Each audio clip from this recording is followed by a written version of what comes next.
On this episode of Watch Time, we're sitting down with Tim Eliopoulos with Delta Strategic, and we'll be discussing how he's been able to grow his business with social media right after this.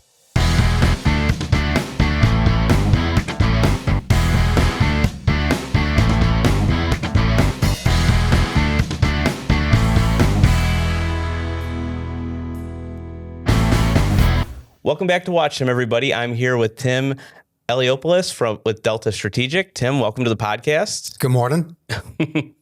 And Tim, thank you for coming on. Thank you for talking with us. And I'm really excited about this episode because I think it's going to be great to hear from a business owner's perspective, how you've done some of these different things with marketing and social media. So prior to jumping into all that and getting some advice from you, why don't you tell us a little bit about yourself and about Delta Strategic?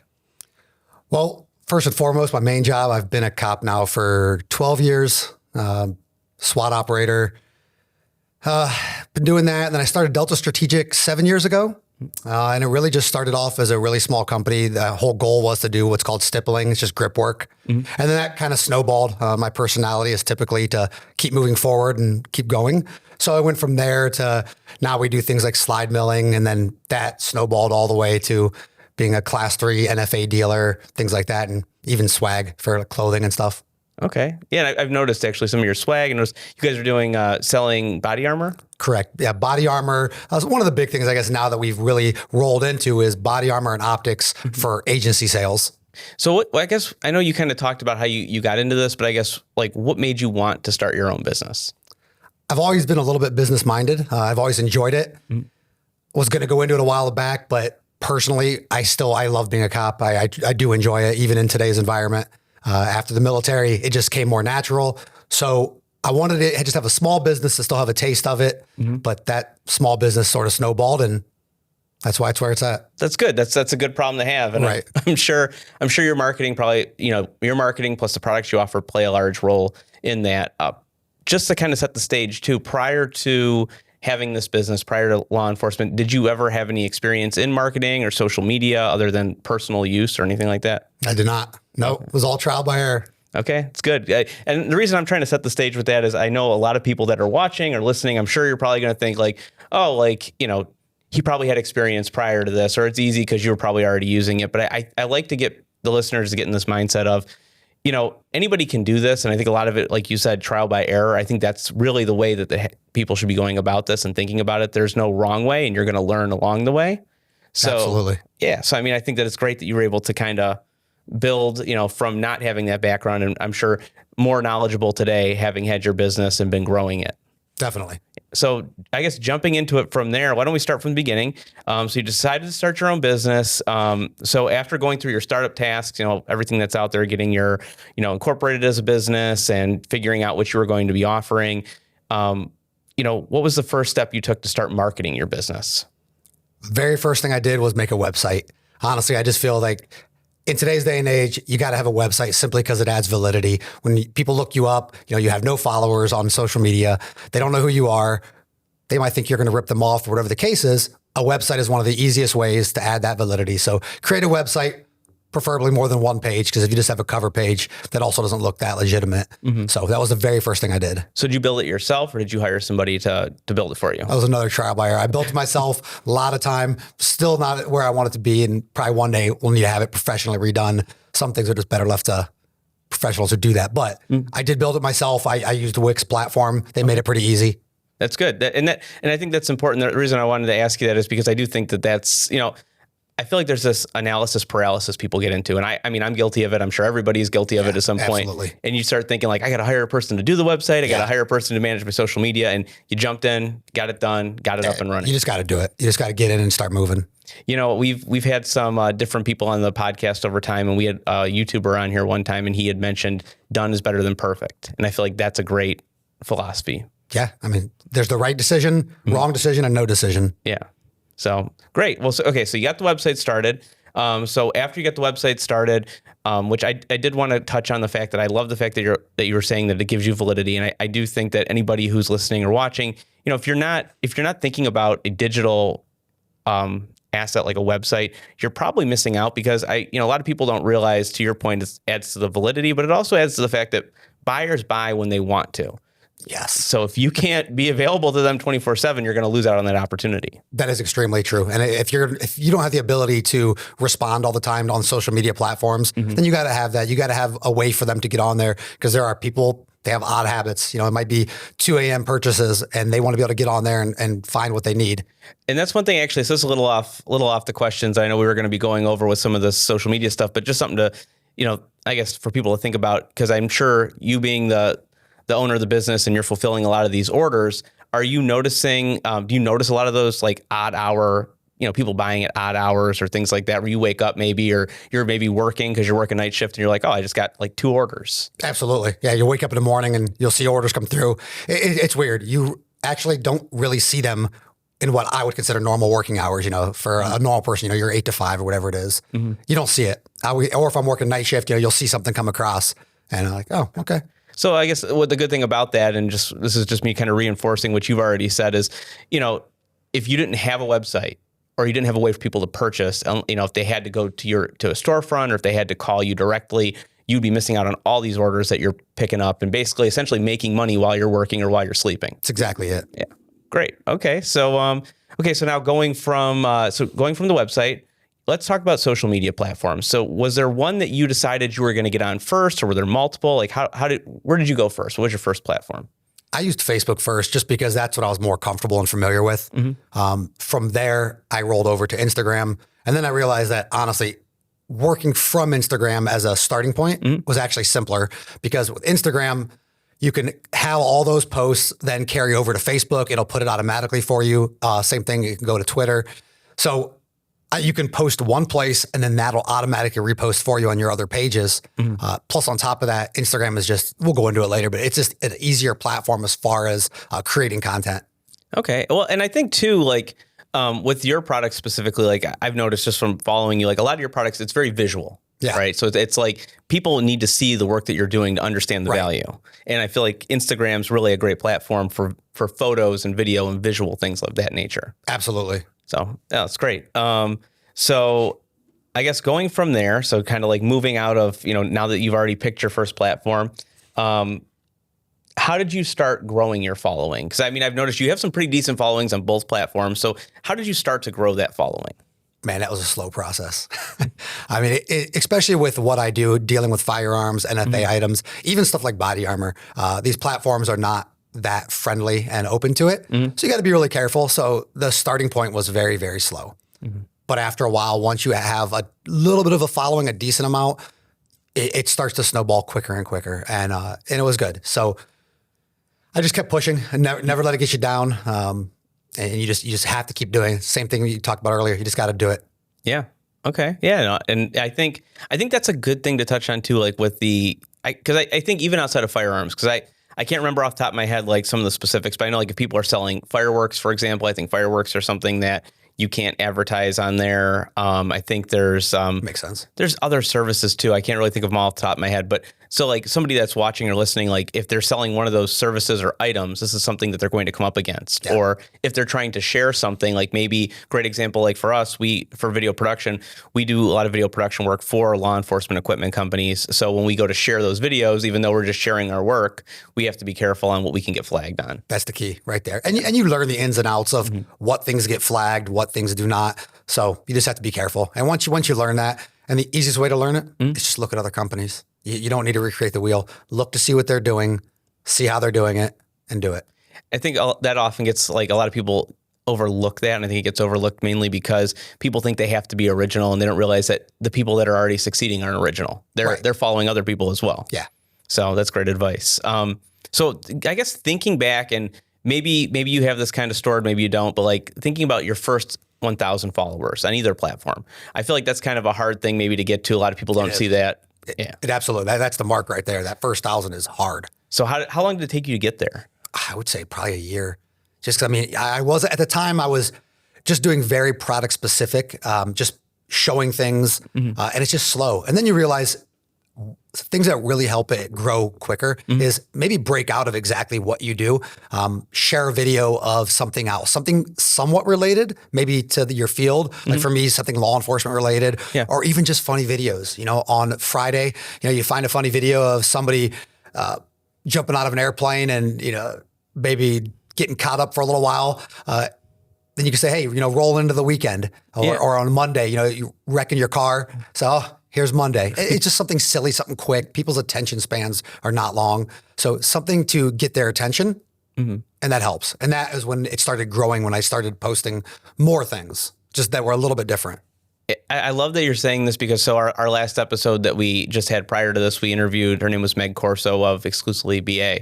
And she talked about having a content plan, and that what happens is she gets a lot of companies that want to just share sales content. That's it. And she talks about having 3 pillars. So you're sharing more than sales content. You're sharing sales, you're sharing stuff that's like funny, that shows your personality, and you're sharing content that's helpful. And you're basically just for growing your social media, you're describing exactly what you talked about in the last episode. So I think it's great. Like everything you're saying is like hopefully good for anybody that's listening or watching. Like, whether you know it or not, you're following that best practice for social media. So that's awesome. Yeah. Some people were commenting too. I noticed that sometimes I started to film some of the behind the scenes, like when I'm working on projects, started recording it and posting that up. And it seems like people enjoyed what they're like, oh, never knew how that was done. So that's when I learned information. People appreciate it more. It's interesting that you say that because I was, as I was prepping for this podcast episode with you, I was going through some of your videos, and like I had noticed that the ones that you had set up and done time lapses where you're showing that off seemed to perform very well. So that it kind of leads me to my next question of what types of content have you found to be most successful in reaching your followers? I would say things that are quick. Going back to the attention span thing, people now, they're constantly scrolling, right? You see them scroll on their phone. So somebody taught me a long time ago, they're like, you got to stop the scroll. So you need to have something that catches their attention right off the rip. So get something to stop that scroll, get them to stop going through. And then from there though, it needs to be something that hits hard right there. You got to capture their attention, sell whatever you're selling, and then maybe have something a little bit more funny or a little more content, but it can't be too much because once you go past that point, they're done watching. And it's good advice because I think, I was thinking about what you're just saying too about the Monday post. And I remember when you posted that, because it did catch my attention because I saw your name and then I saw that post and I'm like, whoa, what is this? So I stopped to like watch it and I was like, okay, cool.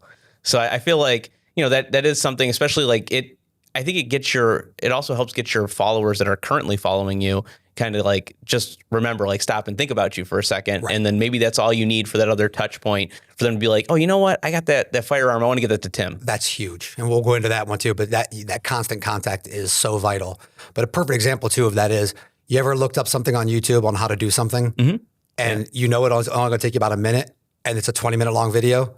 You look for the next video. Yeah. You're like, I'm not watching 20 minutes to do that 1 minute job. Well, and YouTube's getting pretty good. I think they're realizing that as well. Cause like certain videos, I don't know if you've noticed this, but like when you search it, now it'll pull it up and it'll say, what you're looking for is right here in this video. Yeah.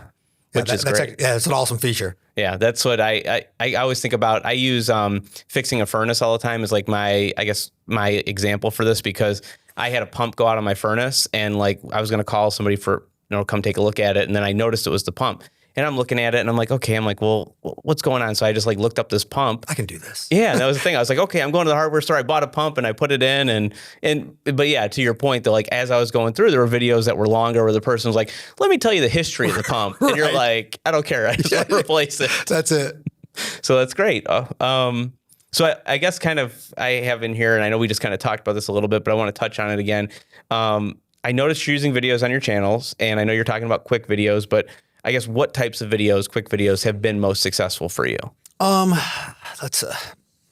a video standpoint, I would say some of the how-tos, and not so much a how-to, but those time lapses of just me working, posting it up. Other videos are simply videos of us at the range using a product and them seeing it in action. Gives them a chance to kind of see it out there. And really, is it really educating them on how to use it or anything? No, but they like seeing that. You're at the range, you're doing things. So those seem to be a little bit more attention grabbing. I noticed like when you started selling body armor, you had like a video of you kind of went on and said, we're gonna be offering this now. Yeah. Do you do that for other products? Was it the first time you did that, or?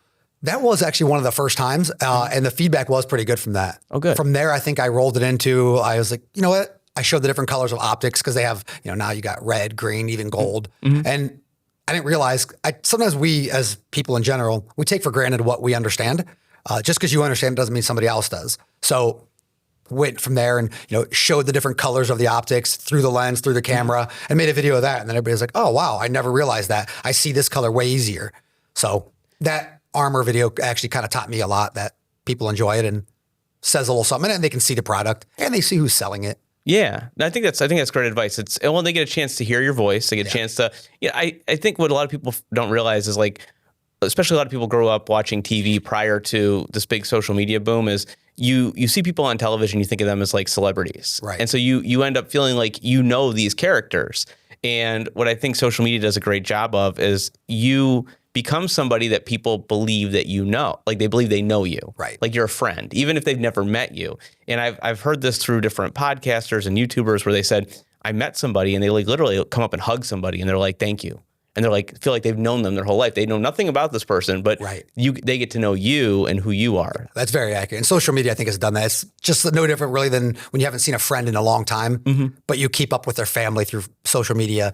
You feel like you haven't skipped a beat. Yeah. Yeah. No, that's great. That's a great point. I do want to mention anybody watching or listening, just kind of extending and talking a little bit more about the whole idea of like creating content that's helpful and educational. Is a lot of our clients, we run into this where, they go, we have nothing to share. Everybody, especially like people in different services, nobody wants to know what we do. But to your point, and I think to anybody listening, you have a lot of content that you can be creating. There's a lot of content ideas right in your own office. The skill that you have, or the skill set, or the knowledge, or the background, whatever that may be, like people really don't know. You take it for granted, to your point, because you know it and it's second nature. So start like brainstorming some of those ideas that you're, things that you are constantly doing on a daily basis, and try educating a client. That might be a huge way to, as you have seen, a great example. Like that's a great way to start growing a following and helping people, educating them, and they become, more, I guess, loyal subscribers at that point. Yeah. I think we take for granted what we know, because to you it's second nature, but to somebody else it's not. So I do want to ask you though, so going off those videos, because I just know like people that are watching or listening, because in the back of my mind might be thinking like, okay, well, that's great. You have the time to make these videos, or you have, you probably have all the equipment to do it as well. But can you talk about like, how long does it take you to create like maybe the time-lapse video, or even the video with you talking about the body armor? So, yes, time's premium. But if you actually ever saw my schedule, you would be like, how are you possibly getting all that done? I don't have the time. I don't have the equipment. I use an iPhone 13 Pro is what I film off of. But you have to make a little bit of time, and some of it doesn't take any extra. So if I'm going to work on a gun, I already have to work on it. So if I just video that process, I'm killing two birds with one stone. The other thing I will do is sometimes on a day that I have some downtime, maybe on a Sunday before I go to bed, I will go through and create a bunch of content. Like Instagram, if you create a reel, there's a setting you can set that it will save it to your phone. I'll create it, put it up there, post it, instantly delete it. It saves it to my phone. I'll do that again and again, make a few different videos, make a little bit of content, delete them all, have them on my phone, and then throughout the week, each day I'll post one. Okay. And that way I have constant contact throughout the week, because if you are out of sight, you are out of mind. I don't care how great you are, how good a business you do, how awesome your product is. Somebody else is doing something very similar. And it's no different of why you see billboards out there. It's simply because it helps put that back in your mind. That's great advice. And what I love about that is, so you're editing your reels on Instagram. So you're using the Instagram tool. It's just simple. Yeah. And then you're posting it, you're deleting it. And I think that's great, because that's another common obstacle I think I see people, like when I'm talking with them, they come up with is, well, we don't have the equipment to edit things, or we don't want to buy an app. And you're using the app that these people are already using to post to create that content. So that's, and you're batching content, which is another thing that we often give advice on too. And we just actually talked about in the last episode too, is finding time to batch content and create it all, because to create it right off the cuff, it's not happening. You might be able to do it once, maybe twice if you're lucky, but eventually you're going to be like, I just don't have time. I can't, That's it. Yeah. So that's great. That's great advice. Well, one thing I did want to ask you too, I guess with the time lapse, like when you're doing the time lapse, is that all shot from your iPhone then? Yeah. Okay. Yeah, who actually taught me that trick was Ryan Allen from 09. When they would set up their booth at the OTOA conference, they would time lapse it from their phone of the booth going up. I had no idea what that was. Watched it. It's like, that was really cool. And you watched the whole booth go up little by little, and it only took like a minute, but it was a pretty cool video, and it was almost mesmerizing to watch it happen. And that is where I got the idea from. And I did it. And people would comment. I even had people tell me in person who I know. They're like, like I sit there and watch them every time. I don't know why. Like it's almost therapeutic. That's awesome. That's great. Well, you know what? I think there's something to be said too. I catch myself like, especially even if it's not something like maybe you're specifically looking for, because I catch myself doing this where the other day I was on my phone, I was scrolling, and then I came across and somebody brought pallets in and they were building an outdoor like kitchen. I didn't know what they were building at first. And like I'm watching this time lapse and like watching it all go together. And then I feel like I watched it twice because I wanted, like, now I had already seen it, but now I wanted to like get a better look at what they were doing. A rabbit hole. Yeah. So I feel like, it's a great way to attract people because they're like trying to figure out what you're doing. Then they watch it. Now they know. And they're like, well, let me watch that again because now I want to see how he did that. Right. So that's a great opportunity to get double the views. And that's actually going to feed into the algorithm because it's showing, Instagram or Facebook, like they're sticking around there and they're watching it twice. Yeah. So it's a valuable piece of content to be pushing out organically. Absolutely. So that's great. And then I guess you kind of already described this, but I just want to touch on it too. Like, what's your video setup look like? Like, what? Obviously, you're using your phone, but do you do anything else? Do you have a tripod? Do you have lights? Do you have anything, or is it just raw out the phone and that's it? I'll use one of those little flexible tripods. I don't know what you call them, where they have almost look like the beads for the legs. GorillaPod. GorillaPod. Yeah, I'll use one of those, and that usually works out for me. If not, I'll set something up somehow. So hang it with string, whatever I need to do. Okay, so really it's tripod phone. Oh yeah. Okay. I mean, I have tied string to my light above and in a X formation and put the phone on top of it as long as the camera wasn't obstructed and had to just hold the camera right above so it could look down. I mean, it doesn't cost anything. Yeah. No, that's great. That's great advice. That's why I really want. I had a feeling that you were like, I was curious to know like what you were using, but this is even better, like, because I didn't know if you used a light or if you were using like maybe for the time lapse something else, like setting something up in the corner. But I think this is awesome because for anybody that's watching, listening, this is just really showing people like you don't need to use the phone, use the camera you have, use your phone and create the content and then grow that. And you've been able to grow a nice following by pushing out this content that you've been DIY shooting for yourself. And in what would be my opinion, minimal equipment investment. Yeah.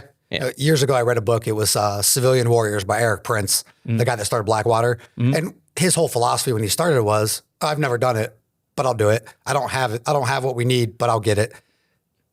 Instead of starting at the end and working your way backwards, you can start small. You can create things, make things. You don't have to spend a bunch of money to get it done.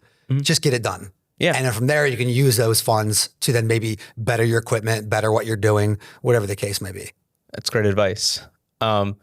So I guess we've been talking about this. So I'm sure people that are listening probably know this, but how has social media impacted your business? It's huge. And it's a little worrisome because you and I had talked about this earlier. We're just with what it is that I do for a living on the business side. It's not always, it's a little bit frowned upon.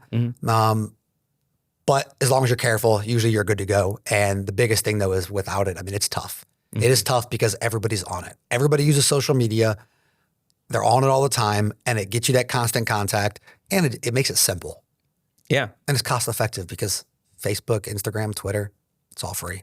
Well, and the thing is, like, kind of going off what you said before, and I don't think people realize this sometimes when they're not active on social media is, perception on social media is all people have. So like if all you see that, so they only know, like, if they don't see what you're doing, they just assume you're doing nothing. And you could be slammed busy. Like you could have all these orders fulfilled. You're like, I just don't have time. I'm trying to fit in work, family time, run this business. And then somebody'd be like, oh, well, he must not be doing this anymore. It's crazy. Yeah. That is 100% accurate. So that's a good thing for like businesses. We're really trying to hammer home and let them think like, whatever the content may be, whether it be, having a company come out and do it, whether it be you're doing it with your phone, whether it be, whatever, you have a friend come over that can, hold the camera for you while you're doing something. I just think that, you have to put that out there because if you're not doing that, people just assume you've gone out of business and you're no longer an option. Yeah. They have to go find somebody else because they don't, for whatever reason, they don't want to comment and they don't want to hit, send you an email. They just want to be like, oh, well, they're not active anymore. So, yeah. So simplicity, that's why. So I guess like you've given us a lot of information, talking about how you've kind of grown things and your social media channels. Do you have 3 tips that you could give our listeners and viewers? Like, what would you give them to like another business owner? What 3 tips to be more successful on social media, maybe market their business? First and foremost, constant contact. You need to be posting regularly. You have to. That is a must. It's not even hey, I should, you have to do it. So that's the first and foremost. I would say the second is probably going to be do something to help others without expecting anything in return. All I mean by that is, and it's actually my third point, is find some good mentors, find some good business mentors, whether they're tangible, real people that you know, or even just online that you watch. I'm very blessed. I have both sides of that. I have people in this industry that have been great to me. And then also people who I've never met. You look at like Gary Vee, I think he's pronounced it Vaynerchuk. Yeah. He's the one he posted at one time. It said, if you want your business to be successful, help another business without expecting anything in return. Do not do it so that you're hoping that they get you something or they help you out. Nope, just do it. That is actually, I took that philosophy when I started. I did that. And that's how I got involved in a lot of things that I'm with today. So those three are huge. That's great advice. So I think what's really cool about that is this kind of ties into like, I know we were talking about this on the episode, Kathy and I talked about networking, right? Because I feel like this is actually a networking principle. A lot of people go to networking events and, they want to shove a business card in somebody's hand. Let me tell you what I do. And then let me go to the next person. And it's just not the way to do it. And I don't think people realize, I actually just went to a networking event last night, and your principle you're talking about, this is something that I would meet people and they would tell me about what they do. And I'm like, okay, cool. So before I don't even know if they know what I do exactly, because Right. I was like, oh, cool. I'm like, so I was like, you do this. I was like, so like this type of person would be like a great person for you to talk to. And I was like, cause I work with people like, that do this. And I know people that do this. And I'm like, can I get a card? I want to connect you to them, and it's like, you're just making these connections. You get nothing, I would say like, you're not trying to get anything out of it, but what you're just trying to do is trying to help people. Absolutely. Because at the end of the day, like you help people and then people do the same, they help you. And then it really brings everybody together. Yeah. What does it cost you? It costs you nothing to be a decent person. Yeah. You help others. Their business will succeed. Trust me, it'll come back to you. There's plenty of business out there. Never need to be greedy. There's so many businesses that do similar things. There's plenty of market share for everyone. Oh, yeah. But just help others. It'll come back to you. Yeah, no, that's great advice. It's awesome advice. So, okay. So for all of our listeners and viewers, can you tell them, maybe where they can learn more about you or your products or your business? Sure. Okay. Social media, right? On Facebook, Instagram, I go by Delta Strategic Stippling. Facebook is Delta Strategic Stippling and Sales. YouTube is Delta Strategic Stippling. Have a website, deltastrategicstippling.com or Delta Strategic Firearms. I had to do both because I can't post Delta Strategic Firearms anywhere on social media because it gets instantly flagged. So I created a secondary URL that would link back to it, but that way when I post it, it doesn't get flagged. Yeah. That's another great piece of advice, is just understanding that algorithm and how to tweak things to make sure you're still getting seen. Got to cheat the system a little bit. Well, great. Thanks, Tim, for coming on. I appreciate it. And, looking forward to hopefully having you on again. Maybe we could talk some more and maybe see where things kind of take you maybe, a year from now. Absolutely. Always good seeing you, Bill. Thanks. Thanks for listening to Watch Time. We hope you guys enjoyed today's episode. And remember to like and subscribe so you don't miss future episodes. And if you want your question answered on our podcast, go to flexmediacle.com/watchtime.